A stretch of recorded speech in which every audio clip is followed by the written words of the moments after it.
Hello everyone. इसके part 1 में हमने चैप्टर 9 तक डिस्कस कर लिया था। उसमें बता दिया था कि कौन सारे इंपॉर्टेंट टॉपिक्स है किस चैप्टर से। इस वीडियो में हम बताएंगे चैप्टर 10 से। ठीक है, वीडियो तो ऑलरेडी हम बना दिए थे, लेकिन उसमें साउंड ही का थोड़ा इशू आ गया, फिर से रिकॉर्ड करना पड़ रहा है। चलिए देखिए, चैप्टर 10 है हमारा द फर्स्ट वर्ल्ड वॉर। तो जो फर्स्ट वर्ल्ड वॉर से जो हमारा इंपॉर्टेंट टॉपिक बनता है वो बनता है causes for the first world war. आखिर कॉज क्या है, रीजन क्या है फर्स्ट वर्ल्ड वॉर होने का। तो आपकी बुक में बहुत सारे रीजन्स दिए हैं, लेकिन सारे रीजन से क्वेश्चन नहीं पूछेंगे। आपको ये 3 रीजन पता होना चाहिए, 3 कॉज पता होना चाहिए। पहला है नेशनलिज्म एंड इंपीरियलिज्म। सेकेंड है division of Europe into 2 hostile. ठीक है, होस्टाइल मतलब विरोधी। और थर्ड है हमारा साराजीवो क्राइसिस। ये इंपॉर्टेंट है, इसको आपके बुक में इमीडिएट कॉज दिया है, इसको आपको अच्छे से पढ़ना है, इमीडिएट कॉज। ठीक है, उसके बाद आपको टॉपिक पढ़ना है result of the war. Result क्या निकला, फर्स्ट वर्ल्ड वॉर हुआ तो उसका रिजल्ट लास्ट में कॉन्सिक्वेंसेस क्या निकला। तो इसमें आपको पढ़ना है first the treaty of Versailles, और सेकंड जो टॉपिक आपको कवर करना है वो करना है टर्म्स ऑफ द ट्रीटी। ठीक है, ट्रीटी मतलब जो समझौता हुआ था जर्मनी के बीच, क्या समझौता हुआ था, क्या ट्रीटी हुआ था। बस आपको फर्स्ट वर्ल्ड वॉर में ये टॉपिक अच्छे से कवर करना है। नेक्स्ट चैप्टर है हमारा चैप्टर 11 राइज ऑफ डिक्टेटरशिप। इसमें आपको टॉपिक पढ़ने हैं causes for the rise of Nazism.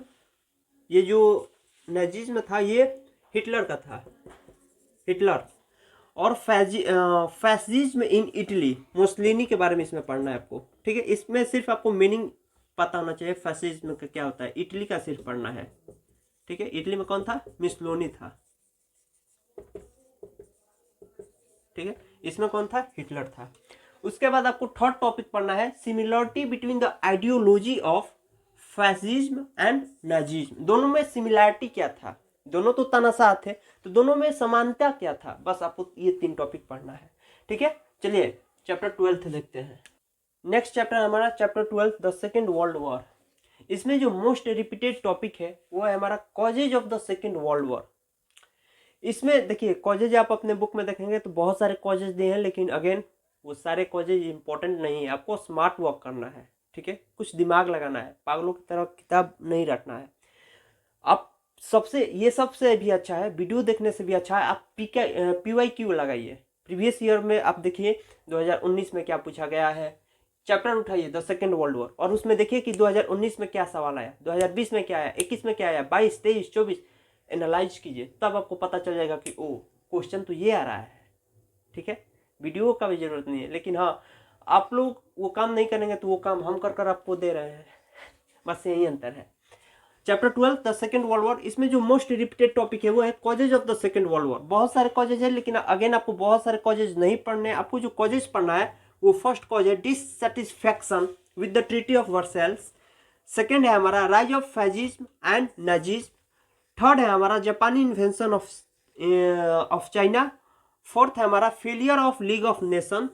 Fifth है हमारा हिटलर इन्वेंशन ऑफ पोलैंड। बस यही आपको पढ़ना है, हिटलर इन्वेजन ऑफ पोलैंड। आक्रमण किया था हिटलर किस पर, पोलैंड पर। यह हमारा इमीडिएट कॉज हो जाएगा। इमीडिएट कॉज, इमीडिएट कॉज आपको याद रखना है, इमीडिएट कॉज। ठीक है, और एक टॉपिक आपको और पढ़ना है bombing of Hiroshima and Nagasaki. बहुत इंपॉर्टेंट है, इसको आपको अच्छे से पढ़ना है, bombing of Hiroshima and Nagasaki. उसके बाद चैप्टर 13 है हमारा यूनाइटेड नेशन। यूनाइटेड नेशन में जो main objective of the UN आपको सिर्फ मीनिंग पता होना चाहिए। UN का मोटिव क्या है, ऑब्जेक्टिव क्या है, बस आपको ये पता होना चाहिए। और उसके बाद इसका द जनरल असेंबली और इंटरनेशनल कोर्ट ऑफ जस्टिस। देखिए यहाँ पर हम सेकंड लिखे हैं, तो आपको एग्जाम में ऐसे सेकंड नहीं लिखना है, हम तो शॉर्टकट में लिख दिए हैं। एग्जाम में आपको पूरा लिखना है SECOND, सेकंड पूरा लिखना है, शॉर्टकट नहीं। यहाँ पर हम ICJ लिख दिए हैं, इंटरनेशनल कोर्ट ऑफ जस्टिस, क्योंकि यहाँ पर जगह नहीं था, यहाँ पर जगह नहीं है, यहाँ पर कुछ और लिखेंगे। तो द जनरल असेंबली और इंटरनेशनल कोर्ट ऑफ जस्टिस, इन दोनों का आपको कंपोजिशन याद रखना है। कंपोजिशन, दोनों का पावर क्या है और दोनों का फंक्शन क्या है, ये 3 चीज आपको याद रखना है। किसका? द जनरल असेंबली और इंटरनेशनल कोर्ट ऑफ जस्टिस का। ये दोनों क्या है? ऑर्गन ऑफ द यूएनए है, organ of the United Nation.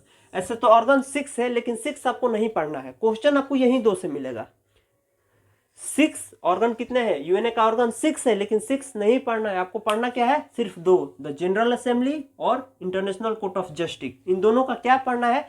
तो कंपोजिशन पढ़िएगा, पावर पढ़िएगा और फंक्शन पढ़िएगा। ठीक है, चलिए नेक्स्ट चैप्टर देखते हैं। नेक्स्ट चैप्टर, चैप्टर 14 है हमारा, major agencies of the United Nation. Major agencies of the United nation.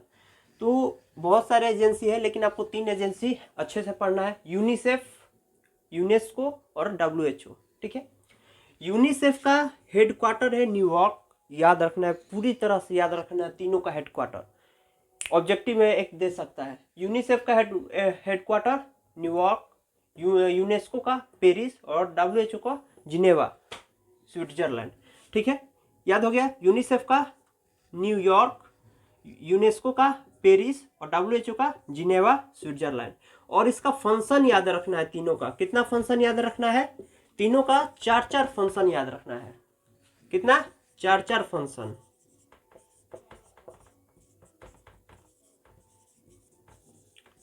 ठीक है, हो गया chapter 14, major agencies of the United Nation. इसमें आपको पढ़ना है यूनिसेफ, यूनेस्को, WHO। यूनिसेफ का हेडक्वार्टर, यूनेस्को का हेडक्वार्टर और WHO का हेडक्वार्टर याद रखना है, और ये तीनों का 4-4 फंक्शन याद रखना है। 3 भी याद रखेंगे तो हो जाएगा। चैप्टर 15 है हमारा, नॉन एलिग्नेंट मूवमेंट। इसमें आपको इसका मीनिंग पता होना चाहिए कि हाँ भाई, नाम का मतलब क्या होता है। ठीक है, क्या है ये, कैसा संगठन है, ठीक है, कैसा ऑर्गेनाइजेशन, आपको पता होना चाहिए। फिर आप में एक टॉपिक दिया होगा पंचशील कर, उसको पढ़ना है कि क्या है पंचशील। उसके बाद आर्किटेक्ट ऑफ नाम, कौन बनाया था इसको? 3 लोग मिलकर बनाए थे, तो उसको तीनों लोग का नाम यहाँ पर आपको याद होना चाहिए। सिर्फ नाम, आर्किटेक्ट, सिर्फ नाम याद रखना है, और फिर इसका ऑब्जेक्टिव क्या है। ठीक है, इसी के साथ आपका हिस्ट्री हुआ कंप्लीट। अगले वीडियो में हम बात करेंगे सिविक्स। तो पढ़ाई करते रहिए, ऑल द वेरी बेस्ट।